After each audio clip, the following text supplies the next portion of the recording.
We are live from New Delhi. You're watching DD India Global. We'll bring you all the day's big stories from across India and the world. With me today from London is my colleague, Ollie Barrett. Ollie, a very good afternoon to you. Hello there, Tanvi. It's 12:30 here in the UK, 1:30 p.m. across Central Europe.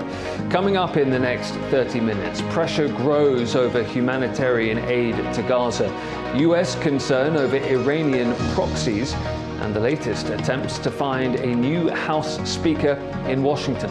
First, the headlines. French President Emmanuel Macron follows footsteps of US President Joe Biden and British Prime Minister Rishi Sunak to visit Israel, says France stands shoulder to shoulder with Israel. This is our duty to fight against these terrorist groups without any confusion, without, I would say,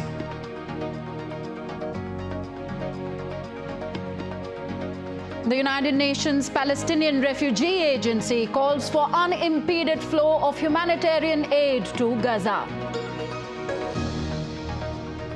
Russia and Iran are firming up bilateral relations in a trusting atmosphere, says Russian Foreign Ministry after Sergei Lavrov meets President Ibrahim Raisi in Tehran.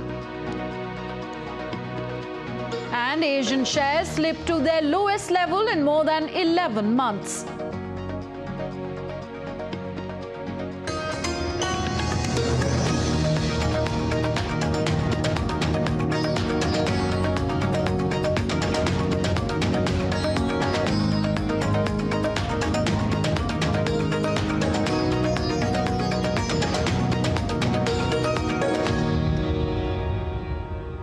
The conflict between Israel and Hamas continues to escalate as it entered the 18th day on Tuesday. As per officials, more than 6,400 people have been killed and over 20,000 injured since the conflict began on October the 7th. As Israel-Hamas war rages on, DD India reports from war zone area and takes stock of the situation. Israel has stepped up its military campaign against Hamas. Last night, it pounded missiles and aerial bombs into the Gaza Strip. If Hamas are to be believed, 140 people died in last night alone in the airstrikes by Israel. Many hundreds are injured. Israel is making no qualms about it. It says it is stepping up its military campaign and will not stop until Hamas is totally decimated. In fact, the defense minister of Israel this morning said that they will attack Hamas via sea, land and air. While all this is on, Western leaders are continuously pouring in to Tel Aviv to try and tell Benjamin Netanyahu that they should not go in for a ground assault, which is imminent. Because if they do so, the civilian count would further go up. It may spiral and become a regional conflict. The Western countries do not want another full-fledged war after the Ukraine-Russia war, especially in the Middle East, given that it's the energy hub of the world. Also, there is this question of hostages. 4 hostages have been released so far. 2 Americans were released earlier. Yesterday, 2 Israeli old women were released by the Hamas, but they still hold more than 200 people captive. The Western countries are pressing upon Benjamin Netanyahu to not go in for a ground assault lest the Hamas starts killing those hostages, which has nationals from the country, the Western countries. They want more time to negotiate the release of those hostages. But Benjamin Netanyahu is under increasing pressure from the public sentiment to send his troops in. So he has a tight political rope to walk here. With cameraman SP Dubey, this is Amritpal Singh for DD India in Jerusalem. French President Emmanuel Macron held talks with Israeli Prime Minister Benjamin Netanyahu in Jerusalem Macron said that France and Israel share terrorism as their common enemy. He also proposed that the existing anti-Islamic State coalition can be widened to fight Hamas in Gaza. The French president added that West Asia's stability will only be possible if Israel also allows for political approach to the conflict with the Palestinians, while Israeli Prime Minister Benjamin Netanyahu warned that Europe will be endangered if Hamas wins. This is why France is prepared for the international coalition against Islamic State, within which we are engaged for our operation in Iraq and Syria, to also be able to fight against Hamas. I proposed to our international partners, I discussed that we can build a regional and international coalition to fight against the terrorist group that threaten us all. Hamas must be destroyed. The test for the West and for civilization is Hamas. If Hamas emerges victorious, we will all lose. Europe will be endangered. Everyone will be endangered. Civilization will be endangered. So if Hamas wins, if Hamas loses and is defeated, then the forces of civilization win. That is why this battle is not merely our own. It's Europe's battle, it's America's battle, it's civilization's battle. It's the battle for the heart and soul and the future of the Middle East and the Arab world. French president earlier met with the families of the kidnapped Israeli citizens who also hold French citizenship. He also held talks with Israeli President Isaac Herzog. Macron told Herzog that France stood shoulder to shoulder with Israel and that the first objective should be to free hostages in Gaza. The first objective we should have today is the release of all hostages without any distinction. Because this is an awful crime to play with these lives of children, adults, old people, civilians and soldiers. But I want you to be sure that you are not left alone in this war against terrorism. Because I speak here on behalf of a country which experienced these terrorist attacks unhappily. And you were there at the time. And I think this is our duty to fight against these terrorist groups without any confusion, without, I would say, enlarging this conflict. Now, US President Joe Biden underscored the need to sustain a continuous flow of humanitarian assistance into Gaza. And the White House has said that there can be no ceasefire talk unless all the hostages are freed. My colleague Ollie Barrett is in London, gives us more on this and other stories making headlines around the world. Ollie, horrid account there by that old Israeli woman that was freed. Thank you, Tanvi. Yes, indeed. And the calls for aid keep intensifying.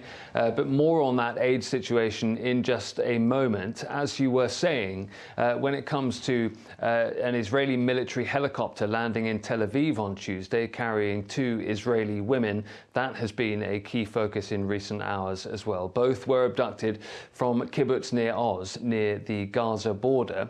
DD India's Abhishek Bose reports.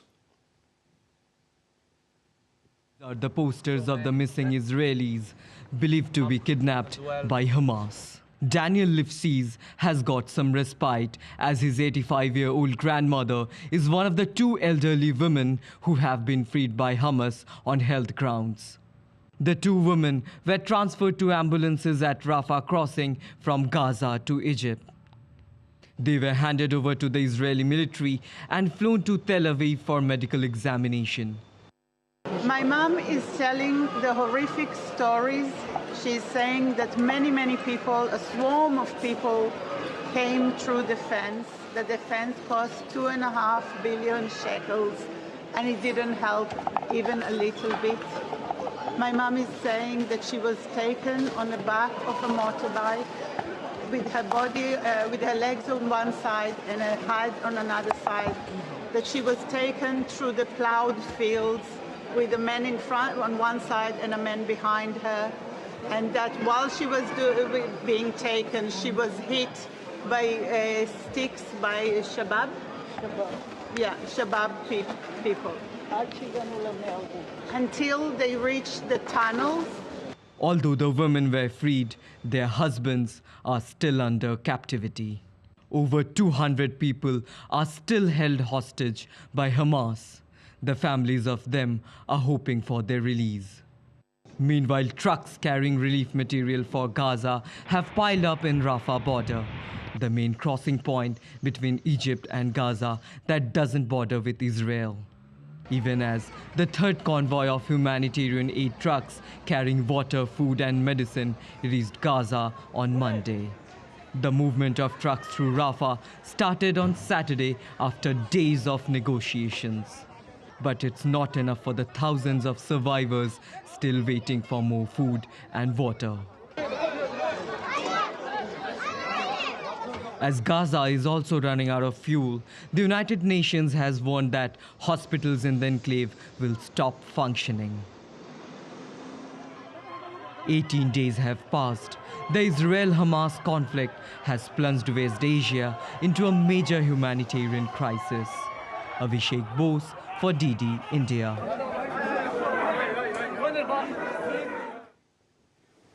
Well, as Abhishek was reporting, a convoy of 20 trucks carrying humanitarian aid did reach the war-torn Gaza Strip from Egypt's Rafah border crossing on Monday. Last week, 2 batches of humanitarian aid arrived in Gaza through the Rafah crossing, the only border crossing between the besieged coastal enclave and Egypt. Meanwhile, the UN Relief and Works Agency, UNRWA, says its fuel reserves will be exhausted within days. On Gaza, just our humanitarian colleagues are telling us that 20 trucks crossed into Gaza from the Rafah border in Egypt today. On Saturday and Sunday, you'll recall that a total of 34 trucks were able to enter Gaza with life-saving supplies. This is the equivalent to no more than 4% of the daily average of volumes of commodities entering Gaza. This was obviously prior to this current crisis. The United Nations Palestinian Refugee Agency also says Gaza needs unimpeded aid. It describes the trucks that have been allowed in so far as just a trickle in the face of the immense needs of people on the street.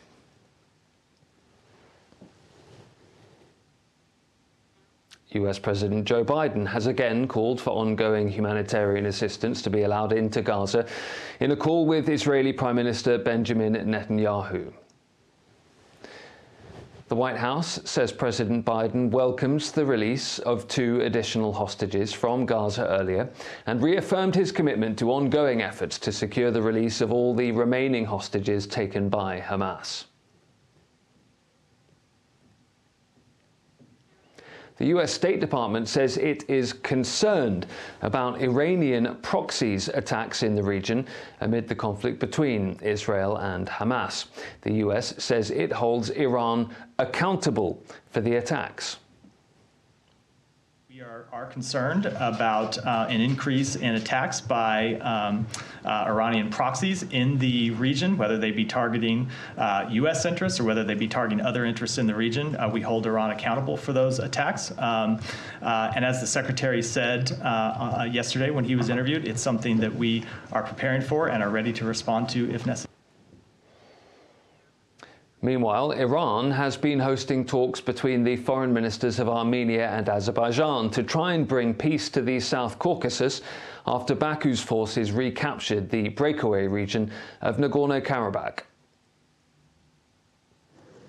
In a significant diplomatic development, the foreign ministers of Armenia and Azerbaijan came together in Tehran for the first time after Azerbaijan took control over the Nagorno-Karabakh region. The meeting was also attended by Russian and Turkish foreign ministers. The development came against the backdrop of the escalating tensions in the Middle East. We believe in the region's problems, especially in the South Caucasus region, can be solved without interference from others. This is part of the message from today's 3+3 meeting. Amid signs of improving ties, Azerbaijan on Monday conducted a joint military exercise with its close ally Turkey, underlining their strong partnership. Approximately 3,000 military personnel participated in these exercises. The meeting in Tehran followed a swift military operation in September, which resulted in the return of the territory under Azerbaijan's control.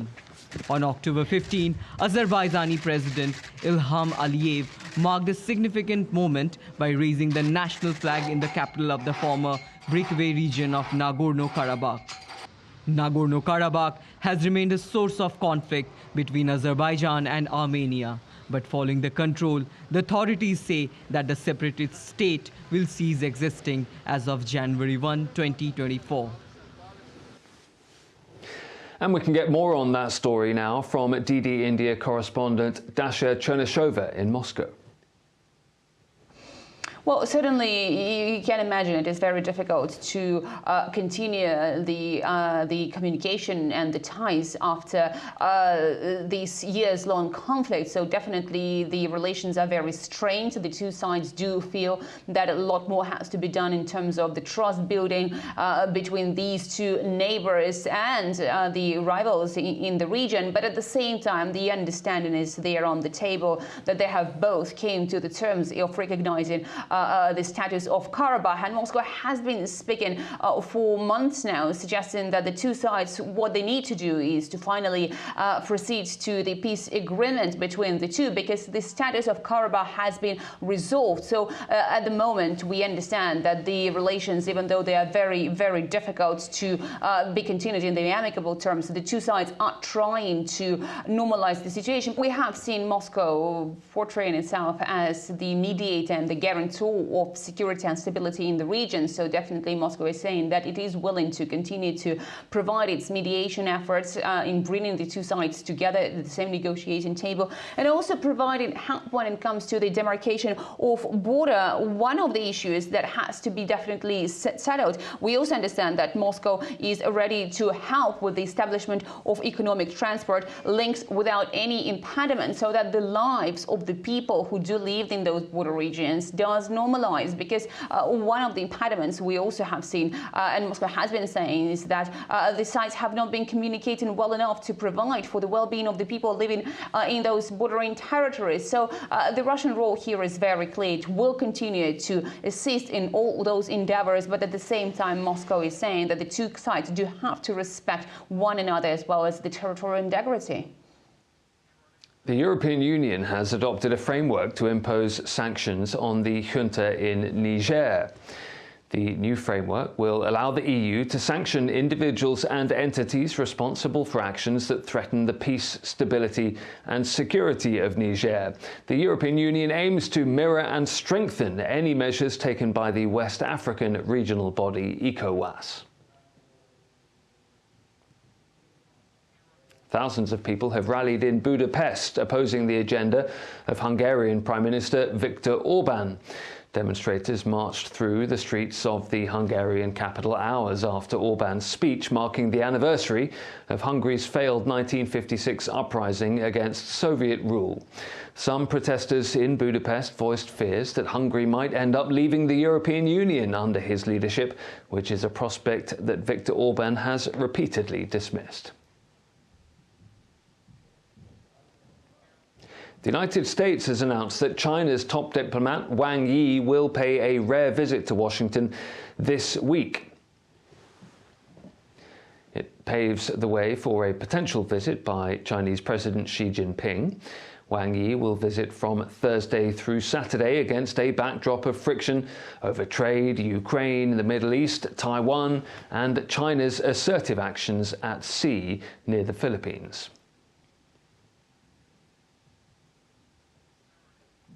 The United States has welcomed Turkish President Recep Tayyip Erdogan's move to submit a bill approving Sweden's NATO membership. That bid is going to go to the Turkish parliament for ratification. State Department spokesperson Matthew Miller says the US hopes the bill is passed as soon as possible. been calling for ratification of Sweden's accession for some time, and we look forward to that bill being considered in the Turkish parliament and passed as soon as possible. The US House of Representatives is due to vote again on Tuesday to move forward elections for a new speaker. The Republican Party is trying to agree on a nominee, a third since October the 3rd, after previous candidates couldn't get enough votes. Caroline Malone reports from DD India's bureau in Washington. It's been more than 3 weeks since the last Speaker of the House, Kevin McCarthy, was ousted from the role by members of his own Republican Party. They're trying to reach consensus on who they should nominate for the next House Speaker and are likely to hold a secret ballot on it on Tuesday. There are currently 9 new candidates going for the role after Steve Scalise and Jim Jordan couldn't get enough backing. The frontrunner is House Majority Whip Tom Emmer from Minnesota. Some in the House would like to allow acting House Speaker Patrick McHenry to bring bills to the floor. Without that power or a new House Speaker, representatives can't vote on normal business. That means a pause on approving funding for Israel or Ukraine or on new spending packages, which have to be decided on to avert a government shutdown on November 17th. Caroline Malone in Washington for DD India. That's it from me here in London for today. Tanvi, back to you in the studio. Thank you, Ollie. Ollie Barrett joining us all the way from London. You're watching DD India Global, still to come on the show. On 17th UN Day, India's Foreign Minister says a purposeful United Nations will deliver on the Global South's expectations and aspirations. And India comes alive with the spirit of Dussera festivities. All that on the other side.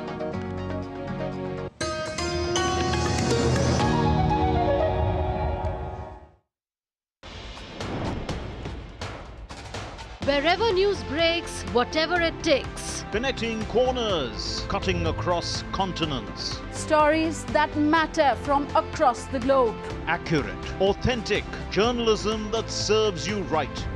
From politics to glamour, from sports to world affairs, with a fusion of aesthetics and substance. Introducing news in a new avatar. Experience the world through a new lens. Stay tuned to DD India for an exciting journey beyond borders.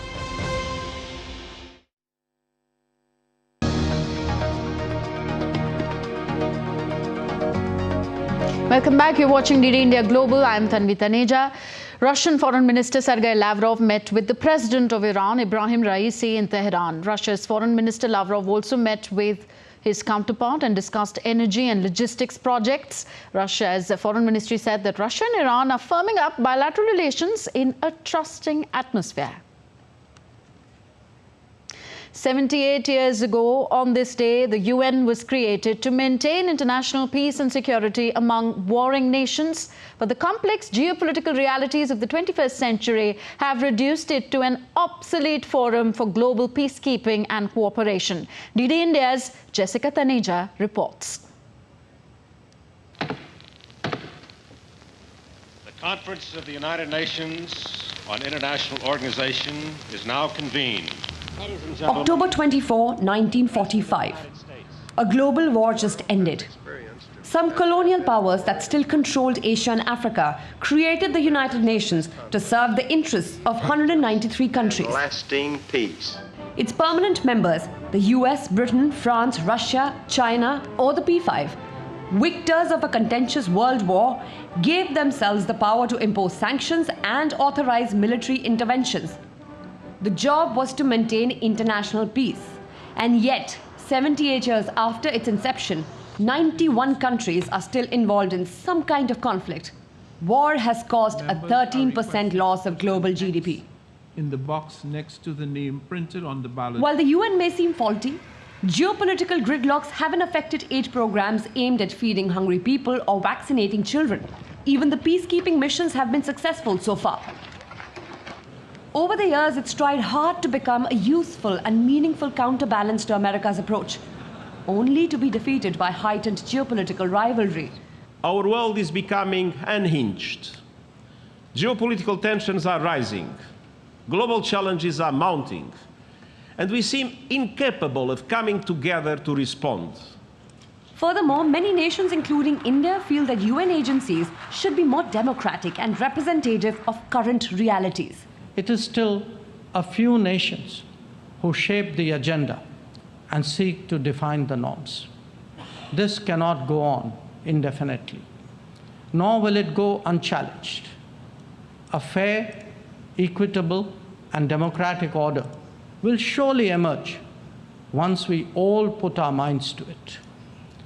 And for a start, that means ensuring that rule makers do not subjugate rule takers. But the UN still battles the image of a glorified gapfest, and its systems continue to be out of date when dealing with complex geopolitical realities of the 21st century. Jessica Taneja for DD India.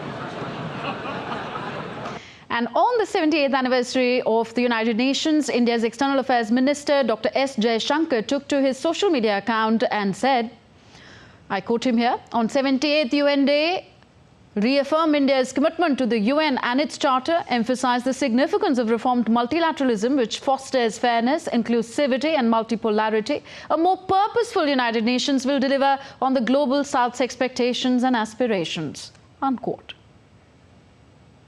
Still with Asia, on Tuesday, Asian shares slid to their lowest levels in over 11 months, signalling unease in the financial markets. The dollar concurrently experienced fluctuations as cautious trading prevailed in anticipation of a substantial influx of economic data. However, oil prices recovered some of the previous day's losses in early Asian trade as nervousness prevails in the market amid worries that the Israel-Hamas war could continue for a longer duration. And now let's take a look at other stories making news around the world. One person died and another was injured after shelling in Russian-controlled Ukrainian city of Donetsk. Russian-installed mayor of Donetsk, Alexei Kulimzin, blamed the attack on Ukraine.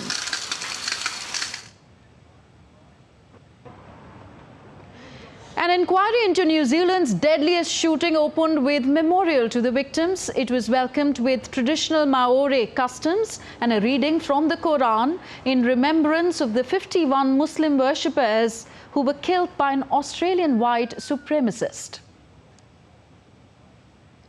At least 7 people have been killed and dozens more injured after a super fog descended on USA's Louisiana highway, causing a 158-car pileup.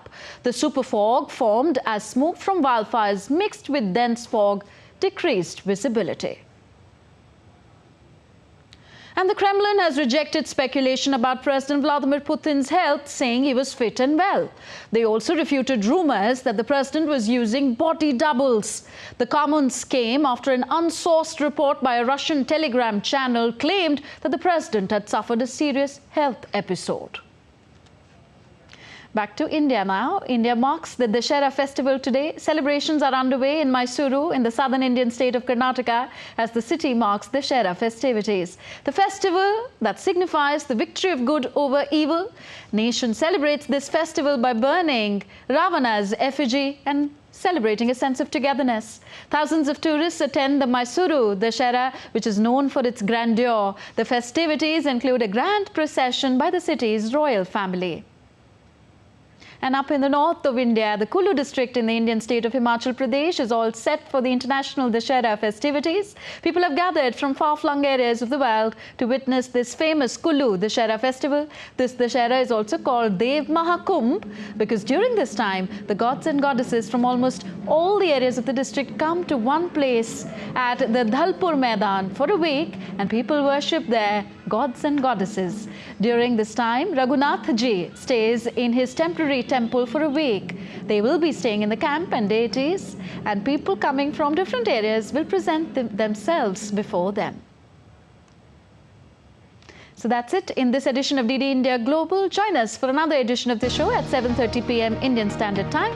Do let us know your thoughts on the news of the day. Connect with us on Facebook, X and Instagram at DD India Live. We will be back with more news as it breaks here on DD India. I'm Tanvi Taneja from my entire team in New Delhi. Thanks for watching. Namaskar.